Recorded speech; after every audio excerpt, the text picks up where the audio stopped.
Hi friends, ఈరోజు ఎంతో ఇష్టమైన అందరికీ ఇష్టపడే రవ్వ లడ్లు, ఎలాంటి పాలు పంచదార లేకుండా తయారు చేసిన రవ్వ లడ్లు. చిన్నలు పెద్దలు అందరూ ఎంతో ఇష్టంగా తినే రవ్వ లడ్డు. ఇందులో చిన్న చిన్న టిప్స్ పాటిస్తే ఎంతో కమ్మని జ్యూసీ రవ్వ లడ్లు రెడీ అవుతాయి. ఈ రవ్వ లడ్డు చూస్తుంటే తినేయాలనిపిస్తుంది కదా. ఎలా చేయాలో చూద్దాం రండి. ఫస్ట్ ఒక కళాయి తీసుకొని అందులో వెండి కొబ్బరి వేసుకొని గీ వేసుకొని బాగా వేయించుకోవాలి. కొంచెం దోరగానే తీసేసుకోవాలి, లేకపోతే మాడిపోతాయి. అలా వేయించుకొని పక్కన పెట్టుకున్న తర్వాత అందులోనే ఇంకొక స్పూన్ నెయ్యి వేసుకొని డ్రై ఫ్రూట్స్ కూడా వేయించుకొని పక్కన పెట్టుకోవాలి.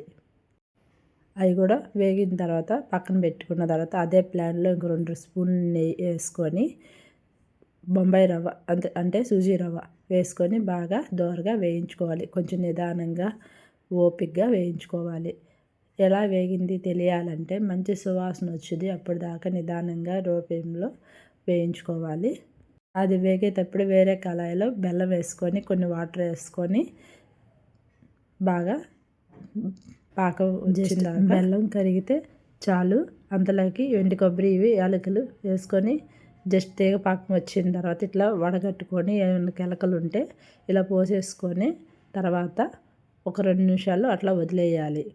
బాగా మొత్తం అబ్జర్వ్ చేసుకున్న తర్వాత డ్రై ఫ్రూట్స్ కొబ్బరి మొత్తం వేసేసుకొని కొంచెం వేడి మీద ఉన్నప్పుడే 2 నిమిషాలు పక్కన పెట్టిన తర్వాత కొంచెం వేడి మీద గోరువెచ్చగా ఉన్నప్పుడే లడ్డు చుట్టేసుకోవాలి.